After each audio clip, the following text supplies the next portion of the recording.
الحمد لله الذي هدانا لهذا وما كنا لنهتدي لولا أن هدانا الله نحمده ونستعينه ونستغفره ونعوذ بالله من شرور أنفسنا ومن سيئات أعمالنا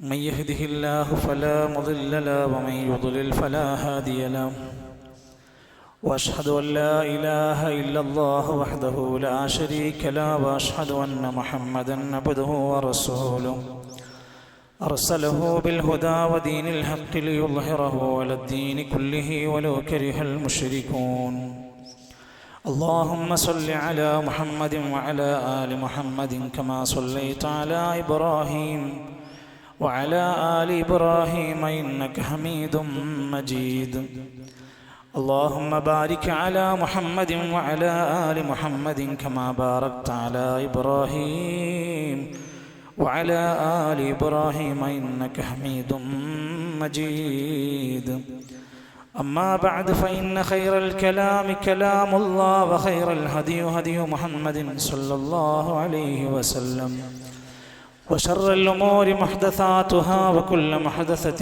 بدعة وكل بدعة ضلالة أيها الإخوة والأخوات أوصيكم وإياي أولا بتقوى الله يا أيها الذين آمنوا اتقوا الله حق تقاته ولا تموتن إلا وأنتم مسلمون أعوذ بالله من الشيطان الرجيم واعبدوا الله ولا تشركوا به شيئا وبالوالدين إحسانا وبذي القربى واليتامى والمساكين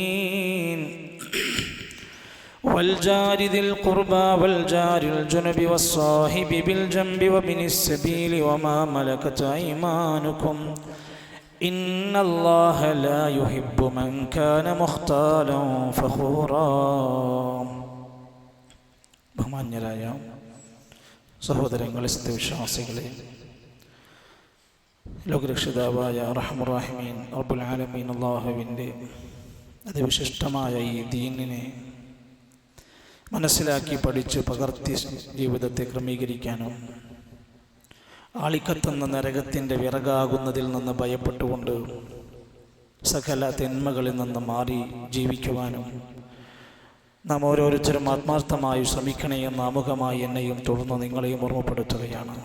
അള്ളാഹു നമ്മയെല്ലാം സ്വർഗം നൽകി അനുഗ്രഹിക്കുമാറാകട്ടെ. കേരളത്തിൻ്റെ വാർത്താ സംവിധാനങ്ങൾ ഉപയോഗപ്പെടുത്തുന്ന ആളുകൾക്കറിയാം, പുതിയ കാലഘട്ടത്തിൽ കേട്ടുകൊണ്ടിരിക്കുന്ന പല സംഭവ വികാസങ്ങളും ഏറെ സന്തോഷം നൽകുന്ന തൃപ്തികരമായ കാര്യങ്ങളല്ല. കേരളത്തിൻ്റെ ബന്ധങ്ങളിൽ പോലും, മനുഷ്യബന്ധങ്ങളിൽ പോലും വലിയ തരത്തിലുള്ള വീഴ്ചകൾ അനുഭവ സാക്ഷ്യങ്ങളായി രേഖപ്പെടുത്തപ്പെടുകയാണ്. ഈ അടുത്ത് വൃദ്ധ ദമ്പതികൾ വീടിനകത്ത് മരണപ്പെട്ടു. ദിവസങ്ങൾ കഴിഞ്ഞ് പുറം ലോകം അറിയുമ്പോഴത്തേക്ക് ദുർഗന്ധം വമിക്കുന്ന അവസ്ഥയിലേക്ക് എത്തിയിരുന്നു. സുഹൃത്തുക്കളെ, തൊട്ടപ്പുറത്തെ വീട്ടിലെ അയൽവാസികൾ പോലും അറിയുന്നില്ല തൻ്റെ അപ്പുറത്തെ വീട്ടിൽ കിടക്കുന്ന 2 മൃതശരീരങ്ങളെക്കുറിച്ച്.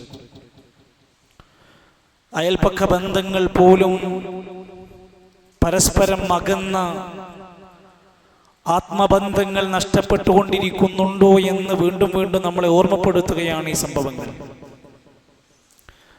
തൊട്ടടുത്ത് നടക്കുന്ന മരണങ്ങൾ പോലും അറിയാതെ ചീറിപ്പാഞ്ഞു വരുന്ന ഒരു ആംബുലൻസ് കടന്നു വരുമ്പോഴാണ് 2 or 3 വീടപ്പുറത്ത് കിടക്കുന്ന തൻ്റെ അയൽവാസി മരിച്ച വിവരം അറിയുന്ന നാട്ടുകാർ.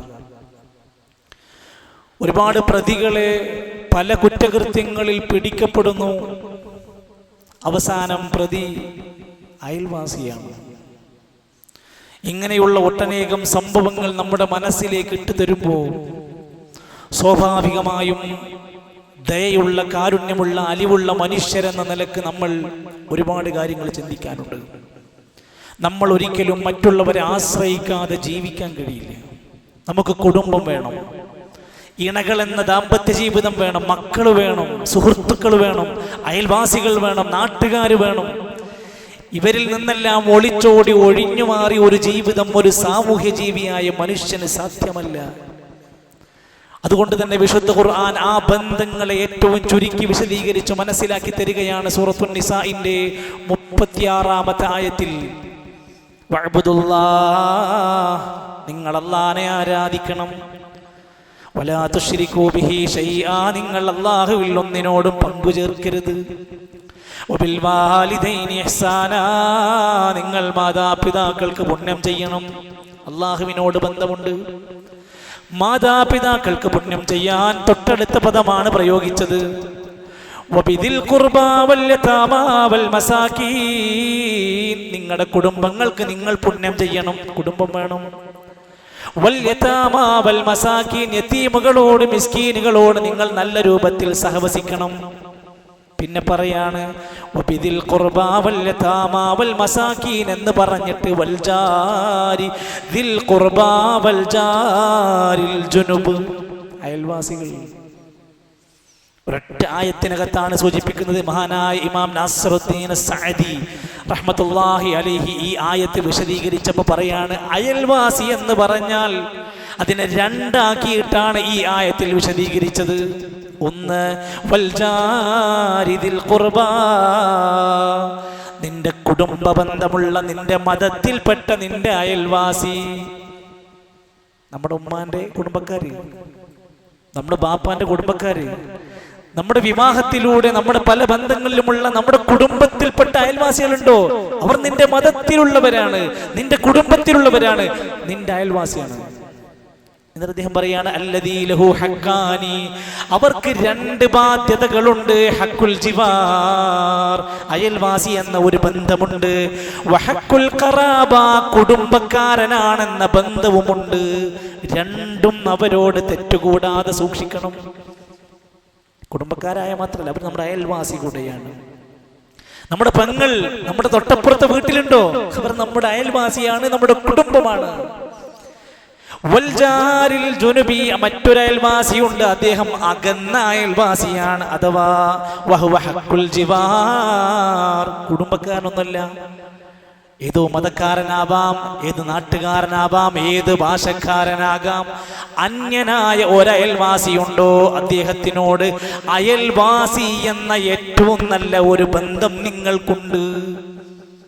ഇത്ര കൃത്യമായി ഖുർആനിനകത്ത് ഇത് പറഞ്ഞപ്പോ റസൂൽ കരീം സല്ലല്ലാഹു അലൈഹി വസല്ലമ തങ്ങളെ ഇസ്ലാം പഠിപ്പിച്ചു കൊടുക്കുന്നത് എങ്ങനെയാണ്, അവരുമായുള്ള ബന്ധത്തിൽ എന്തൊക്കെ ശ്രദ്ധിക്കണം എന്നത് ഹദീസിലൂടെ വഹിയിലൂടെ നിരന്തരമായി പറയാൻ തുടങ്ങി. അവസാനം നബി സല്ലല്ലാഹു അലൈഹി വസല്ലം പറയാണ്, അയൽവാസികളുമായി ബന്ധപ്പെട്ട മര്യാദ പറയുന്ന ഹദീസുകൾ ഇങ്ങനെ വരാൻ തുടങ്ങിയപ്പോൾ എനിക്ക് തോന്നിപ്പോയി, മാസാല ജിബ്രീലു യൂസീനി ബിൽ ജാർ, അയൽവാസിക്ക് പുണ്യം ചെയ്യുന്ന ഒരുപാട് കാര്യങ്ങളുമായി ജിബ്രീൽ എനിക്ക് വസിയത്ത് നൽകാൻ തുടങ്ങി.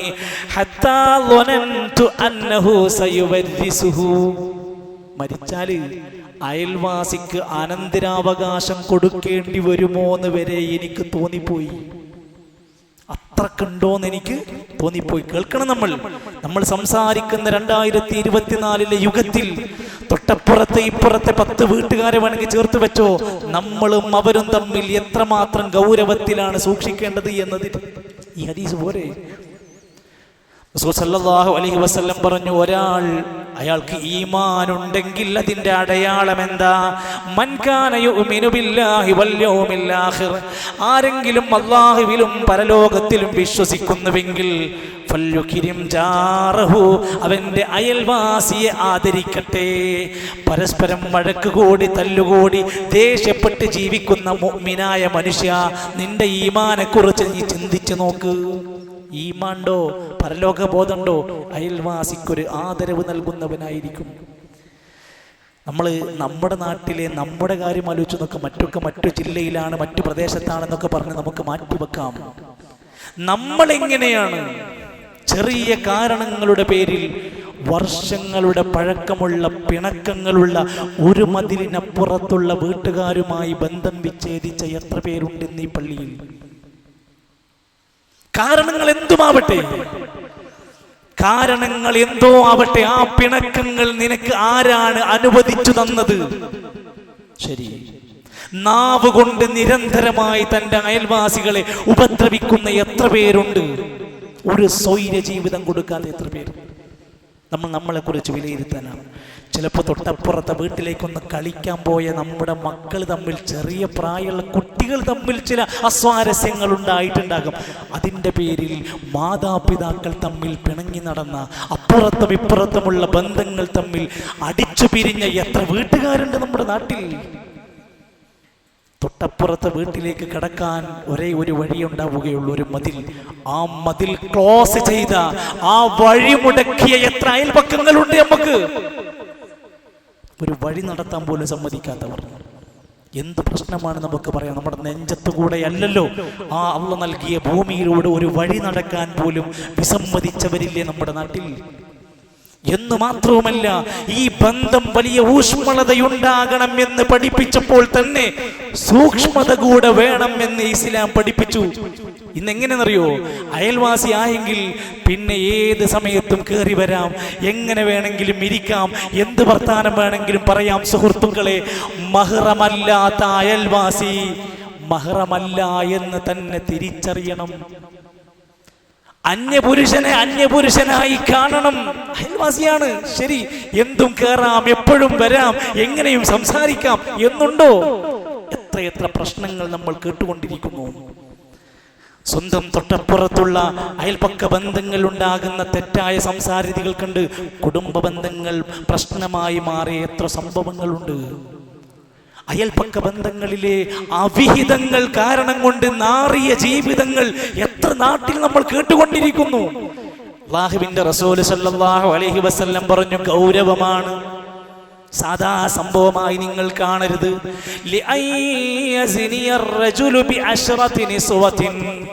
ഒരാള് നാട്ടിലുള്ള 10 സ്ത്രീകളെ വ്യഭിചരിക്കുന്നതിനേക്കാൾ ഗൗരവമാണ്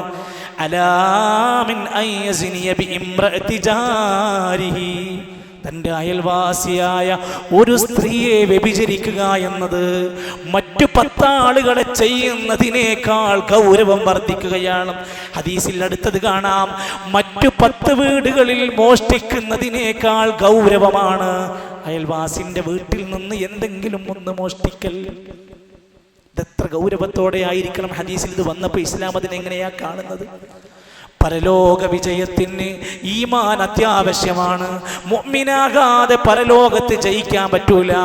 നല്ല മുഅ്മിനാകാൻ നബി തങ്ങൾ കൊടുത്ത ഉപദേശം, വഹ്സിൻ ഇലാ ജാരിക, നീ നിന്റെ അയൽവാസിക്ക് പുണ്യം ചെയ്തോ, തകുൻ മുഅ്മിനാ, നീ നല്ല ഒരു മുഅ്മിനായി മാറും. ആളുകളുടെ ധാരണ പള്ളി പോയാൽ മതി, ക്ലാസ്സിന് പോയാൽ മതി, ഏതെങ്കിലും പ്രസ്ഥാനത്തിലേക്ക് അങ്ങനെ നടന്നാൽ മതി, ഒരു നല്ല മുഅ്മിനാകുമെന്ന് ധരിച്ചുവെങ്കിൽ, നീ നിന്റെ സുഹൃത്തത്തിന്റെ കാര്യത്തിൽ അയൽവാസികളെ മുടക്കരുത്, അവർക്ക് നന്മ ചെയ്യണം. തകുൻ മുഅ്മിന, എങ്കിൽ നീ ഒരു മുഅ്മിനായി മാറും. ഒന്നുകൂടെ ചേർത്ത് പറഞ്ഞാൽ, അയൽവാസിയുടെ മതം നോക്കാതെ, ആദർശം നോക്കാതെ, പ്രസ്ഥാനം നോക്കാതെ അവരുമായി നല്ല ബന്ധം സൂക്ഷിക്കാൻ നമുക്ക് എത്ര പേർക്ക് സാധിക്കുന്നു? നമ്മുടെ നാട്ടിൽ എത്രയോ പ്രഭാഷണങ്ങൾ കേട്ടിട്ടുണ്ട്. നിന്റെ അയൽവാസി ഇന്ന ആദർശക്കാരനാണെങ്കിൽ നീ മിണ്ടരുത്, ചിരിക്കരുത്, നോക്കരുത്, മരിച്ചാൽ പോകരുതെന്ന് പറയുന്ന ഇസ്ലാമിന്റെ ചിഹ്നങ്ങൾ വെച്ച് നടക്കുന്ന എത്രയോ പ്രഭാഷകന്മാരുണ്ട്. ഒന്നേ പറയാനുള്ളൂ, അവർ ഈ സമുദായത്തിനെ നശിപ്പിക്കുന്നതിൽ മുഖ്യ കാർമ്മികത്വം വഹിക്കുന്ന നാശത്തിന്റെ കാരണക്കാരാണ്. തമ്മിൽ തല്ലിക്കുന്ന, അകൽച്ചയുണ്ടാക്കുന്ന, ശത്രുത പരത്തുന്ന അത്തരം ആളുകളെ ഇനിയെങ്കിലും കരുതിയിരിക്കണം നമ്മൾ. ഇസ്ലാം പറയാണ്, മതം നോക്കാതെ നിന്റെ അയൽവാസിയാണോ നീ അവനെ പരിഗണിക്കണം. സല്ലല്ലാഹു അലൈഹി വസല്ലം തങ്ങൾ പറയാണ്, സ്വർഗത്തിലെത്താൻ മുഹ്സിനാവണം, നീ ഒരു നല്ല സുഹൃതവാനാകണം. ഒരു സഹാബി ചോദിക്കുകയാണ്, നബിയേ, ഞാൻ എങ്ങനെയാണ് ഒരു നല്ല മുഹ്സിനാണ്, നല്ല സുഹൃതവാനാണ്, ഞാനൊരു നല്ല മനുഷ്യനാണ്, നീ എങ്ങനെയാണ് എനിക്കറിയാൻ സാധിക്കുക? നബി തങ്ങൾ പറഞ്ഞു, സൽജീറാനക, നിന്റെ അയൽവാസിനോട് ചോദിച്ചാ മതി നിന്നെ കുറിച്ച്. നമ്മളെക്കുറിച്ച് നമ്മൾ അയൽവാസിനോട് ചോദിച്ചാൽ മതി, നമ്മൾ നല്ല മനുഷ്യനാണോ മോശപ്പെട്ടവനാണോ എന്നറിയാനുള്ള ഏക വഴി അതാണ്. നബിതങ്ങൾ പഠിപ്പിച്ചു കൊടുത്തു. നിന്റെ അയൽവാസി പറയുകയാണ്, ഇന്നക മുഹ്സിനുൻ, നീ ഒരു നല്ല മനുഷ്യനാണ്, നല്ല ഒരു സ്വഭാവക്കാരനാണെന്ന് പറഞ്ഞാൽ അത് സർട്ടിഫിക്കറ്റ് ആണ്. ഇന്നക മുസീഉൻ, നീ ഒരു മോശക്കാരനാണെന്ന് അയൽവാസി പറഞ്ഞാൽ അത് ശരി തന്നെയാണ്, അത് വിലയിരുത്തേണ്ടതാണ്. ഇതൊക്കെ ആരാണ് ഇതൊക്കെ ഗൗരവത്തിൽ ചിന്തിക്കുന്നത്? ആരാണ് ഈ ബന്ധത്തിന് കാര്യമായി ഗൗരവത്തിൽ കാണുന്നത്?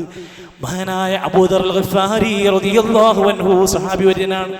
അദ്ദേഹത്തിനോട് കൊടുത്ത ഒരു ഉപദേശത്തിൽ കാണാം, നിന്റെ അയൽവാസികളെ നീ പരിഗണിക്കണം. അവരറിയരുത്, അവരെ വിളിക്കരുത്, അവരെ നോക്കരുതെന്നല്ല, അവരെ പരിഗണിക്കണം. നിന്റെ വീട്ടിലൊരു സന്തോഷമുണ്ടാകുമ്പോൾ നീ പ്രത്യേകിച്ചും അവരെ ഒന്ന് മാനിക്കണം. അബൂദർ റളിയല്ലാഹു അൻഹുവിനോട് പഠിപ്പിക്കുകയാണ്, ഇദാ തബഖത മറഖതൻ, നീ വീട്ടിൽ ഒരു സ്പെഷ്യലായ കറി വെക്കുകയാണെങ്കിൽ ഫക്തിർ മാഅഹാ, അല്പം വെള്ളം കൂടുതൽ അതിലിട്ടേക്ക്. വതആഹദ് ജീറാനക, നിന്റെ അയൽവാസിനെ കൂടെ അതിൽ പരിഗണിക്ക്. നമ്മളെ വീട്ടിലത്തെ എണ്ണ സംഖ്യ എടുക്കുമ്പോൾ അപ്പുറത്തെ വീട്ടിലെ രണ്ടാളെയും കൂടെ പരിഗണിക്കാൻ എന്ത് പ്രയാസമാണ് നമുക്ക് പറയാനുള്ളത്. സഹോദരങ്ങളെ, നമ്മൾ ആലോചിച്ച് നോക്ക്, നമ്മൾ നമ്മളെ കുറിച്ചാണ് ചിന്തിക്കേണ്ടത്. ഗൾഫിലുള്ള ആളുകളെ ഫോൺ വിളിച്ച് മണിക്കൂറുകളോളം സംസാരിക്കുന്നു. നമ്മുടെ നാട്ടിൽ അന്യ ജില്ലകളിൽ കിടക്കുന്ന എത്രയോ ബന്ധങ്ങളെ വിളിച്ച് എത്രയോ കാര്യങ്ങൾ നമ്മൾ അന്വേഷിക്കും. തൊട്ട മതിലിന്റെ അപ്പുറത്തുള്ള വീട്ടിൽ കയറിയിട്ട് കുശലാന്വേഷണങ്ങൾ നടത്തുന്ന സ്വഭാവം നമുക്കുണ്ടോ? നമുക്കെന്ത് തിരക്കാണ് അതിന് പറയാനുള്ളത്? ഹദീസിൽ നബി സല്ലല്ലാഹു അലൈഹി വസല്ലം പറയാണ്, ഒരാൾ മുഅ്മിനല്ല, അയാൾ എന്തുണ്ടെന്ന് പറഞ്ഞിട്ടും കാര്യമില്ല. ലൈസ ബിമുഅ്മിനിൻ, ഒരാൾ മുഅ്മിനല്ല. മൻ ബാത ശബ്ആൻ, കേട്ടതാണ്. തൊട്ടപ്പുറത്തെ വീട്ടിൽ പട്ടിണി കിടക്കുമ്പോ ഇപ്പുറത്തെ വീട്ടിൽ വയറു നിറച്ചു ഉണ്ണുന്നവൻ അവൻ മുഅ്മിനല്ല. അതൊരു നല്ല ക്വാളിറ്റി അല്ല, അതവനിൽ വരാൻ പാടില്ല. സഹോദരങ്ങളെ, നമ്മളൊക്കെ ജോലിയാർത്ഥം യാത്രയാവശ്യാർത്ഥം വീട് വിട്ട് പലപ്പോഴും പുറത്താണ്. പക്ഷേ നമ്മുടെ വീട്ടിൽ കഴിയുന്ന നമ്മുടെ ഭാര്യമാര്, ഉമ്മമാര്, പെങ്ങന്മാര്, സഹോദരിമാര് ശ്രദ്ധിക്കണം. ഈ ഖുത്ബ കേൾക്കുന്ന എൻ്റെ പ്രിയപ്പെട്ട ഉമ്മമാര്, സഹോദരിമാര്, സ്ത്രീകളെ, അയൽവാസികളോട് നന്നായി പെരുമാറാതെ നിങ്ങൾക്ക് സ്വർഗത്തിലെത്താൻ കഴിയൂല. എന്തൊക്കെ വസ്ത്രം ധരിച്ചാലും, എന്തൊക്കെ നല്ല രൂപത്തിൽ നിങ്ങൾ അണിഞ്ഞൊരുങ്ങിയാലും, എത്ര നിസ്കരിച്ചാലും, എത്ര സ്വതക്ക ചെയ്താലും, നിങ്ങൾ ഈ ഹദീസ് കേൾക്കണം. റസൂൽ സല്ലല്ലാഹു അലൈഹി വസല്ലമയോട് വന്ന് ഒരാൾ സംശയം ചോദിക്കുകയാണ്, നബിയേ, എനിക്കൊരു പെണ്ണിനെ പരിചയമുണ്ട്. ഇന്ന ഫുലാന യുദ്കറു മിൻ കസ്റതി സ്വലാത്തിഹാ, നല്ല നിസ്കാരമാണ്, സുന്നത്തും ഫർളും മുടങ്ങാതെ നിസ്കരിക്കുന്നൊരു പെണ്ണാണ്. വസിയാമിഹാ, നോമ്പ് വരെ സുന്നത്തെടുക്കുന്നവളാണ്. വസദഖതിഹാ, നന്നായി ദാനം ചെയ്യുന്ന ഒരു പെണ്ണാണ് നബിയേ. ഗൈറ അന്നഹാ തുദി ജീറാനഹാ ബിലിസാനിഹാ, ഒരു പ്രശ്നമുണ്ട്, ഒറ്റ പ്രശ്നമേ ഉൾക്കൊള്ളൂ. തൻ്റെ അയൽവാസികളെ നാവുകൊണ്ട് നിരന്തരമായി ഉപദ്രവിക്കുന്ന പെണ്ണാണ് നബിയേ. എന്താ നിങ്ങളുടെ അഭിപ്രായം? ഫഖാൽ, പ്രവാചകന്റെ മറുപടി കേൾക്കണം. ഹിയ ഫിന്നാർ, അവൾ നരകത്തിലാണ്. ആദ്യം എത്രയോ നല്ല കാര്യങ്ങൾ പറഞ്ഞു, പക്ഷേ അവസാനം ഒരു പ്രശ്നം പറഞ്ഞു. അയൽവാസിനെ നാവുകൊണ്ട് നിരന്തരമായി ഉപദ്രവിക്കുന്നവളാണ്, നരകത്തിലാണ്. ഉടൻ ആൾ തിരിച്ചു ചോദിച്ചു, നബിയെ, എനിക്കൊരു പെണ്ണിനെ അറിയാം. നോമ്പ് കുറച്ചൊക്കെ കുറവാണ്, സുന്നത്തൊന്നും അങ്ങനെ വല്ലാതെ എടുക്കലില്ല. സ്വതക്കൊക്കെ കൊടുക്കൽ വളരെ കുറവാണ്. പക്ഷേ അവൾക്കൊരു ക്വാളിറ്റി ഉണ്ട്.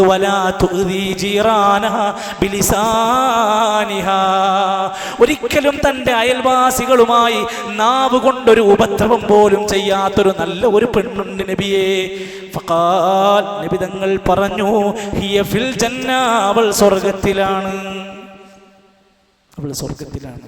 അതൊരു വലിയ കാര്യമായിട്ടാണ് ഹദീസിൽ വിശദീകരിച്ചത്. നമ്മൾ നമ്മുടെ പെരുമാറ്റത്തെ വിലയിരുത്തേണ്ടതുണ്ട് എന്നാണ് പറഞ്ഞത്. നമ്മുടെ പെരുമാറ്റങ്ങൾ ആലോചിക്കൂ നിങ്ങൾ, നമ്മുടെ പെരുമാറ്റങ്ങളാണ് നമ്മുടെ അയൽവാസി വിലയിരുത്തുന്നത്. നമ്മുടെ പ്രസംഗങ്ങളല്ല, നമ്മുടെ ഖുത്ബകളല്ല, നമ്മുടേതായ മറ്റുള്ള പ്രവർത്തനങ്ങളൊന്നുമല്ല, നമ്മുടെ പെരുമാറ്റമാണ് ഇതര മതസ്ഥരായ, അന്യമതസ്ഥരായ അയൽവാസികൾ നമ്മളെ വിലയിരുത്തുന്ന മാനദണ്ഡം നമ്മളും അവരും തമ്മിലുള്ള പെരുമാറ്റമാണ്. ഒരിക്കൽ പോലും നമ്മളാണ് ഈ നാട്ടിലെ ശല്യക്കാർ, ഇയാളാണ് ഞങ്ങൾക്ക് ഇവിടുത്തെ കുഴപ്പക്കാരൻ എന്ന് നമ്മളെ ചൂണ്ടിക്കാണിച്ച് നാട്ടുകാർ പറയാതിരിക്കാൻ നല്ല ഗൗരവം വേണം. മഹാനായ അബൂബക്കർ സിദ്ദീഖ് റളിയല്ലാഹു അൻഹുവിന്റെ ചരിത്രം വായിക്കുക നിങ്ങൾ. മക്കയിൽ താമസിക്കാൻ കഴിയാതെ, സഹിക്കാൻ കഴിയാതെ, അള്ളാനെ ആരാധിച്ച് ജീവിക്കാൻ കഴിയാതെ വേറെ ഒരു നാട്ടിലേക്ക് യാത്ര പോകാൻ വേണ്ടി പുറപ്പെട്ടു. വഴിയിലെത്തിയ സമയത്ത് ഇബ്നു ദുഗിന്ന എന്ന അമുസ്ലിമായ മനുഷ്യൻ വഴി തടഞ്ഞിട്ട് ചോദിച്ചു, അബൂബക്കർ നിങ്ങൾ എങ്ങോട്ടാ പോണത്? അദ്ദേഹം പറഞ്ഞു, നാട്ടിൽ നിൽക്കാൻ പറ്റുന്നില്ല, ഞാൻ മറ്റേതെങ്കിലും ഒരു നാട് തേടി പോവുകയാണ്, എനിക്കിവിടെ ആരാധനാ സ്വാതന്ത്ര്യം നഷ്ടപ്പെട്ടു പോവുകയാണ്. ഇബ്നു ദുഗിന്ന എന്ന അമുസ്ലിമായ സഹോദരൻ പറഞ്ഞ വാക്കുണ്ട്, അബൂബക്കർ നിങ്ങൾ പോകരുത്, നിങ്ങൾ ഈ നാട് വിട്ട് പോകരുത്.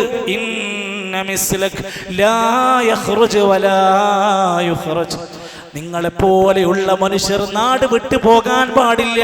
നിങ്ങളെപ്പോലെയുള്ള മനുഷ്യരെ നാട്ടിൽ നിന്ന് പുറത്താക്കാനും പാടില്ല. കാരണം നിങ്ങൾ പ്രയാസപ്പെടുന്നവന്റെ അത്താണിയാണ്, കുടുംബബന്ധം ചേർക്കുന്നയാളാണ്, സത്യസന്ധത പാലിക്കുന്നയാളാണ്. ആരാ സർട്ടിഫിക്കറ്റ്? ഒരു അമുസ്ലിമിന്റെ സർട്ടിഫിക്കറ്റ്. എന്നിട്ട് പറഞ്ഞു, ഞാൻ നിങ്ങൾക്ക് പ്രൊട്ടക്ഷൻ നൽകും, ഞാൻ നിങ്ങൾക്ക് അഭയം നൽകും, ഞാൻ നിങ്ങൾക്ക് ആരാധനാ സ്വാതന്ത്ര്യം തരും, നിങ്ങൾക്ക് വേണ്ടത് ഞാൻ ചെയ്തു തരും. നിങ്ങൾ മടങ്ങി വാ, നിങ്ങളുടെ സ്വന്തം നാട്ടിൽ നിങ്ങൾ ഇവിടെ ആരാധന ചെയ്ത് ജീവിക്കണം, നിങ്ങൾ ഈ നാട് വിട്ടു പോകരുത്. ഇങ്ങനെ നമ്മളെക്കുറിച്ച് എത്ര പേർ നമ്മുടെ നാട്ടിലെ മറ്റുള്ളവർ പറയും? പെരുമാറ്റമാണ്, നല്ല സ്വഭാവമാണ്, വിശിഷ്ട ഗുണമാണ് അയൽപക്കത്തിൻ്റെ ഏറ്റവും നല്ല മാന്യത എന്ന് ഇസ്ലാം നമ്മളെ പഠിപ്പിക്കുന്നു. അതെല്ലാം പാലിക്കാനും മനസ്സിലാക്കാനും പ്രവൃത്തിപഥത്തിൽ കൊണ്ടുവരാനും അള്ളാഹു നമ്മെ സഹായിക്കുമാറാകട്ടെ.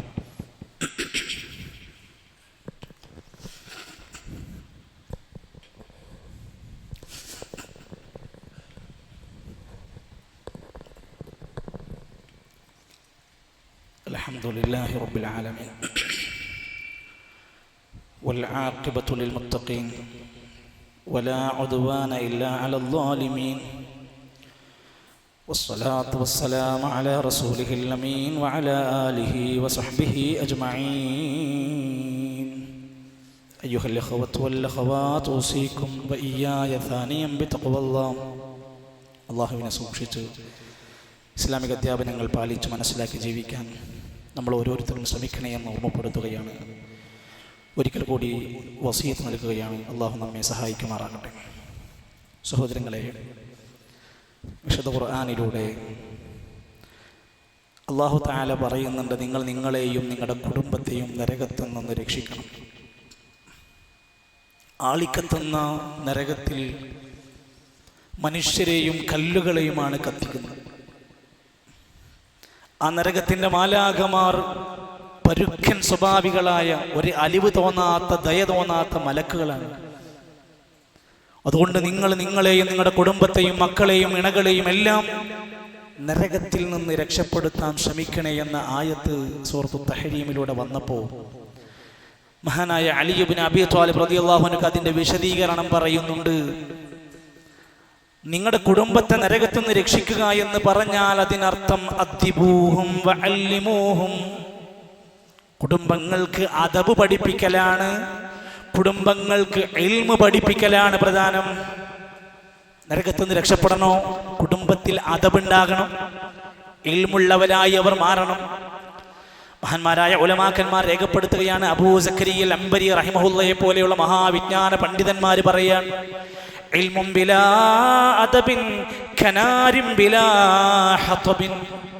ഒരാൾക്ക് ഒരുപാട് അറിവുണ്ട്, പക്ഷേ അദബില്ലാത്ത മനുഷ്യനാണ്. ആളുകളോട് പെരുമാറാൻ അറിയില്ല, സംസാരിക്കാൻ അറിയില്ല, ബഹുമാനിക്കാൻ അറിയില്ല. അദബില്ലാത്ത ഒരു മനുഷ്യനുണ്ടെങ്കിൽ കനാരിൻ ബിലാ ഹതബിൻ, അവൻ വിറകില്ലാത്ത തീയിനെ പോലെയാണ്. മഹാനായ ഇമാം അബ്ദുല്ലാഹി ഇബ്നുൽ മുബാറക് റഹിമഹുല്ല രേഖപ്പെടുത്തുകയാണ്, അദബ് എന്ന ഒരു ഗുണം, സംസ്കാരം, അദബ്, മര്യാദ എന്ന ഗുണം സുലുസൈദ്ദീൻ, മതത്തിന്റെ 3/2 ഭാഗവും വായിച്ചാൽ അദബായിരിക്കും. മതത്തിന്റെ 3 ഭാഗത്തിനെ 2 തിരിച്ച അതിൽ 2 ഭാഗം അദബാണ്, 1 ഭാഗമാണ് ദീനീ പാഠങ്ങൾ.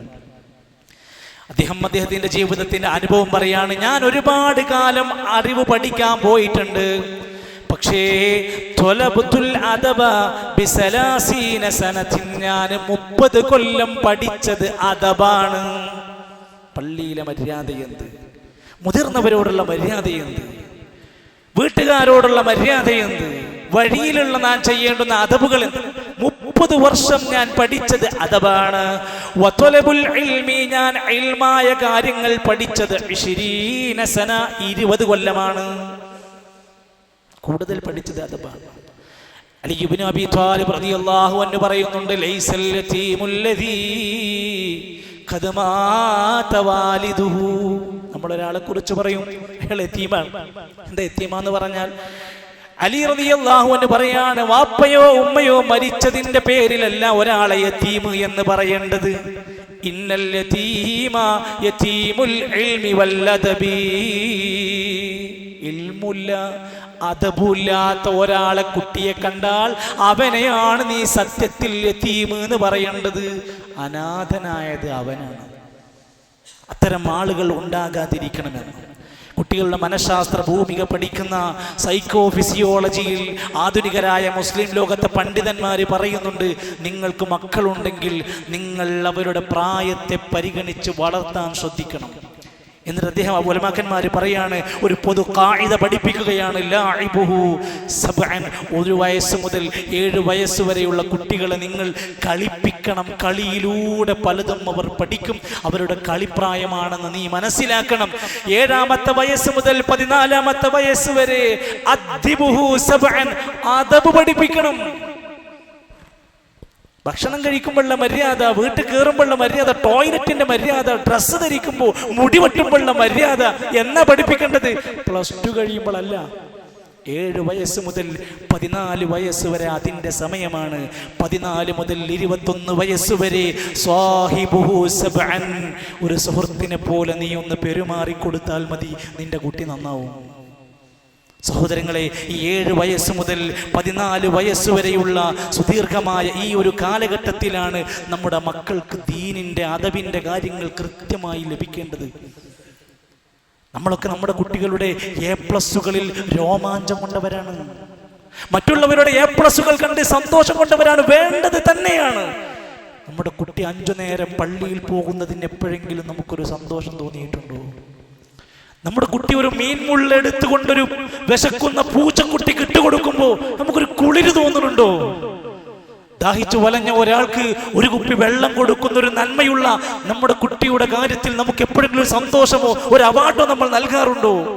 മതപരമായി നമ്മുടെ കുട്ടി പാലിക്കുന്ന നന്മകളിൽ നമുക്ക് എപ്പോഴെങ്കിലും ഒരു ആത്മസന്തോഷം തോന്നിയിട്ടുണ്ടോ? ഇല്ല. നമുക്ക് കുട്ടികളിലെ ഭൗതികതയിൽ ഭയങ്കരമായ ഇഷ്ടമാണ്. ഭൗതികമായ വിദ്യാഭ്യാസത്തിന് വലിയ പ്രാധാന്യമാണ്. ഇതൊന്നും വേണ്ടെന്നല്ല, ഇതൊക്കെ ഒഴിവാക്കണമെന്നല്ല. എന്നാൽ മതത്തെയും മതപഠനത്തെയും മതബിനെയും മാറ്റിവെച്ചുകൊണ്ട് നീ ഭൗതികതയിൽ എന്തു നേടിയിട്ടും കാര്യമില്ല. ഈ അടുത്ത് ഒരു ഡോക്ടറുടെ അരികിലേക്ക് ഒരു രോഗി വന്നു. ആ രോഗിയെ സംബന്ധിച്ചിടത്തോളം അയാളുടെ കാല് മുറിച്ചേ പറ്റൂ എന്ന അവസ്ഥയിലേക്ക് എത്തി.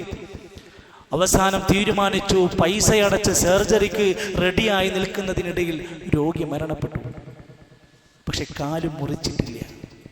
പക്ഷെ ഈ കാശടച്ച സ്ഥിതിക്ക്, ഏതായിരുന്നാലും രോഗി മരിച്ച സ്ഥിതിക്ക് ഡോക്ടർ ഒരു കാര്യം തീരുമാനിച്ചു, ഏതായിരുന്നാലും മരിച്ചു, കാലങ്ങ് മുറിച്ചു കളയാം, ഇല്ലെങ്കിൽ അതിൻ്റെ പൈസ റീഫണ്ട് ചെയ്യേണ്ടി വരുമെന്ന് അയാൾക്ക് തോന്നി. ഒരു മുസ്ലിമായ ഡോക്ടർ. സഹോദരങ്ങളെ, ഒരുപാട് വലിയ വിവരങ്ങളൊക്കെയുണ്ട്. പക്ഷെ ഞാൻ പഠിക്കേണ്ടുന്ന, ഞാൻ പകർത്തേണ്ടുന്ന ദീനുള്ള ഒരവസ്ഥയിലേക്ക് നമ്മുടെ കുടുംബത്തിലെ വിദ്യാഭ്യാസ മേഖല വന്നില്ലെങ്കിൽ അവർ സമൂഹത്തിൽ വില്ലന്മാരായി മാറാൻ തുടങ്ങും. അതുകൊണ്ടാണ് പല കുറ്റകൃത്യങ്ങളിലും അല്ലെ വലിയ വലിയ വലിയ ഉദ്യോഗസ്ഥന്മാർ കൈക്കൂലി മേടിക്കുന്നത് എപ്പോഴാണ്?